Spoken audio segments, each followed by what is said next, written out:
Class 4, Chapter 8, Safety First.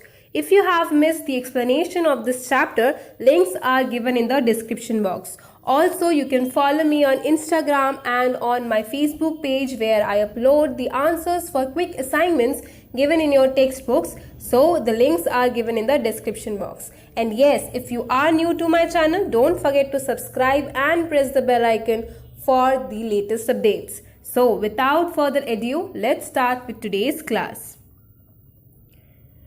Section A, choose the correct answer. In that, question number 1.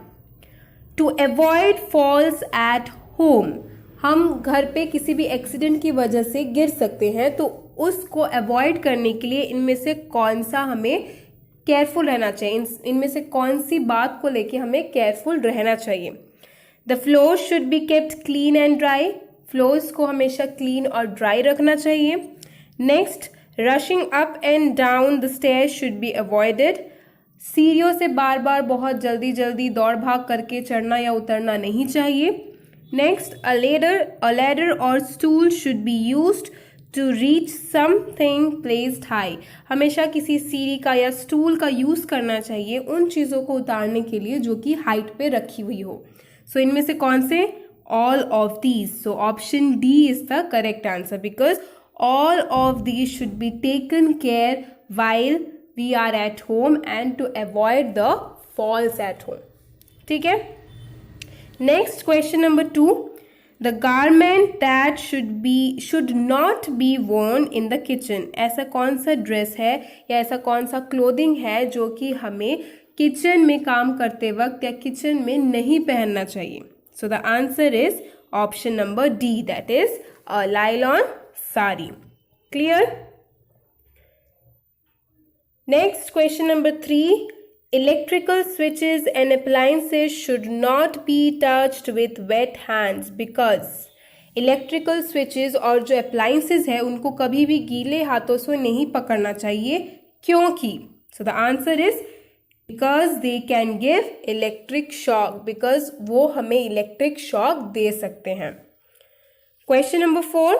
Zebra crossings are meant for. Zebra crossing जो है वो actually किन के लिए बनी होती हैं? That is meant for pedestrian to cross the road. Pedestrian कौन होते हैं? जो कि पैदल चल रहे हो. ठीक है, तो पेडेस्ट्रियंस के लिए रोड क्रॉस करने के लिए बनाई गई चीज़ को या बनाई गई लाइंस को, बनाई गई वे को बोला जाता है जेब्रा क्रॉसिंग. ठीक है. Next is question number 5. The first aid used to treat an insect bite is the application of. कौन सा फर्स्ट एड इनमें से यूज करना चाहिए जब किसी इंसेक्ट ने हमें काट लिया हो? So the answer will be option number C, that is baking soda and cold cream. ठीक है. Next, 6th question is if a person faints he should be. अगर कोई इंसान बेहोश हो जाता है तो उसको क्या करना चाहिए? That he should be made lie down with his head at lower level. उसको लेटा देना है हमें और उसका सर थोड़ा नीचे होना चाहिए compare to that of his body. ठीक है. Now moving on to our next section, that is section B, asking to give you short answers. Next, first question is why is it dangerous to wear nylon clothes in kitchen. हमने थोड़ी देर पहले ही पढ़ा था कि लाइलॉन clothes को kitchen में नहीं पहनना चाहिए. What is the reason? Let's find out. It is dangerous to wear nylon clothes in kitchen because they catch fire easily. Because वो बहुत जल्दी आग पकड़ लेते हैं, इसीलिए nylon cloths को किचन में नहीं पहनना चाहिए. Next, question number 2. Name some common household items that can be poisonous. ऐसे कुछ household items के नाम बताने हैं जो कि actually हमारे लिए poisonous हो सकते हैं. So that those common household items that can be poisonous are ammonia, phenyl, dyes, nail paint, insecticide. So I have mentioned few household items जो कि बहुत common है, हर किसी के घर में होते हैं and that can be proved as poisonous also. ठीक है. Next question number 3, What should be done to stop the blood? हमें क्या करना चाहिए खून को रोकने के लिए? मतलब अगर कोई पर्सन ब्लीड कर रहा हो, किसी का खून बह रहा हो, तो हमें क्या करना चाहिए उस बहते खून को रोकने के लिए?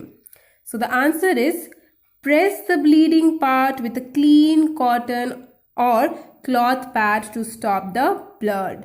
तो जहाँ पे चोट लगी है, जहाँ से खून बह रहा है, उस पार्ट को एक अच्छे कपड़े से मीन क्लीन कपड़े से या कॉटन पैड से जोर से दबा के रखना है, जिससे कि वो खून बहना बंद हो जाए.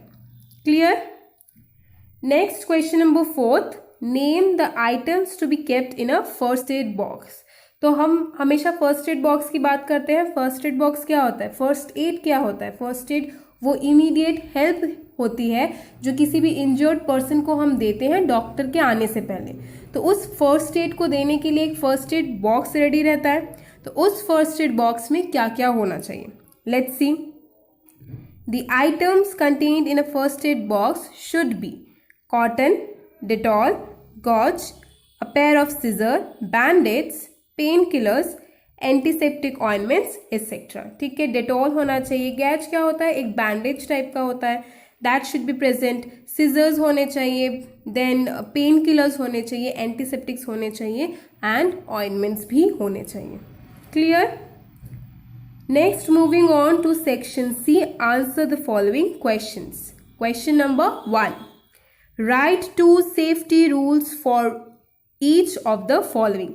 2 सेफ्टी रूल्स बताने हैं जो भी जिनके बारे में भी पूछा गया है. तो पहले किसके बारे में पूछा गया है? पहले पूछा गया है what are the safety measures on road. Road पे क्या सेफ्टी मेजर्स होने चाहिए?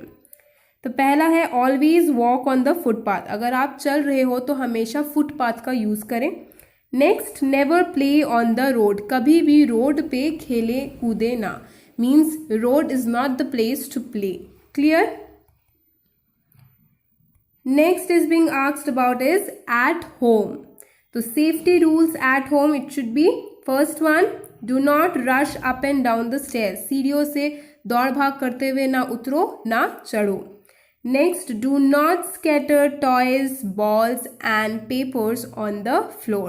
Means सामान में चाहे टॉयज हो, बॉल्स हो या फिर पेपर्स हो, मीन्स कोई भी चीज़ों को, किन्हीं भी चीज़ों को इधर उधर फर्श पे फेंके मत रखो. Keep it on their places. Clear?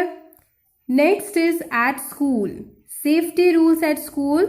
Do not play rough games. ऐसे गेम्स नहीं खेलने चाहिए जिससे किसी और को चोट लगे या तुम्हें खुद को चोट लगे. Do not carry pointed objects to school. कोई भी शार्प या पॉइंटेड ऑब्जेक्ट स्कूल में कैरी ना कीजिए, क्योंकि उससे आपको खुद को भी चोट लग सकती है या गलती से आपके फ्रेंड्स को भी या किसी और को भी चोट लग सकती है. ठीक है. Next, question number 2, make a list of some common accidents that occur at home. कुछ कॉमन एक्सीडेंट्स के बारे में बताना है जो कि हमारे घर पे हो सकती है अगर हम केयरलेस रहे तो. So the answer is some common accidents that can occur at home are. क्या है पहला? We can fall if we rush up and down the stairs. हम गिर सकते हैं अगर हम सीढ़ियों से दौड़ भाग करके चढ़े या उतरे. Our clothes may catch fire if we wear nylon or synthetic clothes. हमारे कपड़ों पे आग लग सकती है अगर हम लाइलॉन और सिंथेटिक क्लोथ्स पहन रहे हैं, जबकि जब हम किचन में काम कर रहे हो या आग के आसपास हो और हमने लाइलॉन या सिंथेटिक के कपड़े पहन रखे हैं तो वो बहुत जल्दी आग पकड़ लेते हैं, तो हम उस एक्सीडेंट का शिकार हो सकते हैं. Next, we should not touch electrical fittings or appliances with wet hands or else we may get an electric shock. हमें जो इलेक्ट्रिकल अप्लाइंसेस है, स्विच बोर्ड है, इलेक्ट्रिक की कोई भी जो चीज़ है उसको कभी भी गीले हाथों से नहीं पकड़ना है, क्योंकि उससे हमें इलेक्ट्रिक शॉक मिल सकता है. Next, poisoning is also a common kind of accident at home. जो पॉइजनिंग है, पॉइजनिंग इन द सेंस जो हम फिनाइल हो गया, नेल पेंट्स हो गए, जो कि एक्चुअली यूज़ होते हैं घर में फॉर डिफरेंट पर्पसेस, बट वो अगर गलती से किसी के मुंह में चला गया या ऐसे गलती से किसी बच्चे के हाथ में लग गया तो that can be proved as fatal. So poisoning भी एक कॉमन एक्सीडेंट हो सकता है अगर हम सब चीज़ों को, दवाइयों को उनकी सही प्लेसेस पे ना रखें। Clear? Moving on to question number 3, that is, what first aid can you provide to a victim beaten or bitten by an insect? जब कोई कीड़ा किसी को काट लेता है तो उस इंसान को, जो कि अभी विक्टिम है, उसको कैसे फर्स्ट एड दे, कैसे ट्रीट करें। When a person is bitten by an insect, wash the affected area with lime water and then apply a mixture of baking soda and cold cream. Place an ice pack over the affected area. तो जब कोई कीड़ा किसी को काट रहा है या काट दिया है तो उस प्लेस को पहले तो हमें बहुत अच्छे से वॉश कर लेना चाहिए लाइम वाटर से, देन उस पर बेकिंग सोडा और कोल्ड क्रीम लगा देना है। उस पे हम आइस पैक भी रख सकते हैं जो जौन सा एरिया अफेक्टेड है, मीन्स जिस एरिया पे काटा गया है वो। ठीक है। Next is with a bleeding wound, जहाँ से खून बह रहा हो, ऐसी चोट जहाँ से खून बह रहा हो तो उस जगह पे कैसे ट्रीट करें। If a person has a bleeding wound, wash the wound with water and any antiseptic lotion. Press the bleeding part with clean cotton और cloth pad to stop the blood. तो अगर किसी इंसान को चोट लगी है और खून बह रहा है तो पहले उस चोट को अच्छे से वाटर से धो लो, कोई भी एंटीसेप्टिक लोशन भी यूज़ कर सकते हैं। आफ्टर दैट उस जगह को किसी क्लीन कपड़े से या कॉटन पैड से टाइटली प्रेस करो ताकि जो ब्लीडिंग है, जो ब्लड है, वो बहना रुक जाए। Clear? Next question number 4 asks is how will you help a fainted person. अगर कोई इंसान बेहोश हो गया है तो उसकी मदद आप कैसे करोगे। Answer is, if a person faints, make him lie down with his head low. This makes extra blood reach his brain. Let him rest quietly. अगर कोई इंसान बेहोश हो गया है तो उसको लेटने दो, उसका हेड थोड़ा लो लेवल पे रखो। इससे क्या होगा, जो एक्स्ट्रा ब्लड है उसको उसके ब्रेन तक पहुंचेगा एंड ऐसे ही पोजीशन पे उसको थोड़ी देर के लिए रेस्ट करने दो। Clear? Now moving on to our next section, that is section D, give reasons for the following. The first question asked is a bleeding wound should be washed with water and antiseptic. थोड़ी देर पहले हमने पढ़ा कि जब कहीं पे चोट लगती है, खून बह रहा हो, तो उस चोट को हमें वाटर और एंटीसेप्टिक लोशन से धोना होता है सबसे पहले। So ऐसा क्यों करना होता है? The reason has been asked.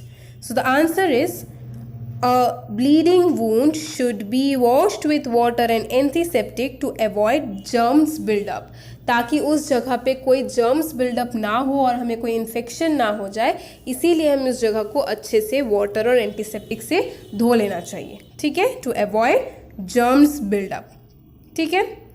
Next question number 2, the head of a fainted person should be place at lower level from the rest of the body. Just थोड़ी देर पहले, इससे पहले क्वेश्चन में हमने पढ़ा था कि जब कोई इंसान बेहोश हो जाता है तो उसकी मदद हम कैसे करें, उसको लेटा दें और उसका जो हेड है वो उसकी बॉडी की कंपेरेटिवली थोड़ा लो रहे।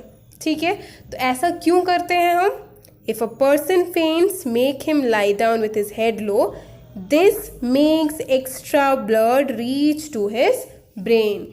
क्योंकि इस तरीके से रखने से जो एक्स्ट्रा ब्लड है वो उसके ब्रेन तक पहुंचता है, तो इसीलिए हम उसको लेटा के उसका जो हेड है उसके बाकी बॉडी के कंपेरेटिवली थोड़ा लो लेवल पे रखते हैं।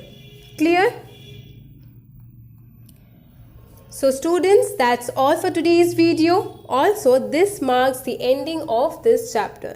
In our next video, we will come up with another new chapter. Till then, stay tuned and thank you.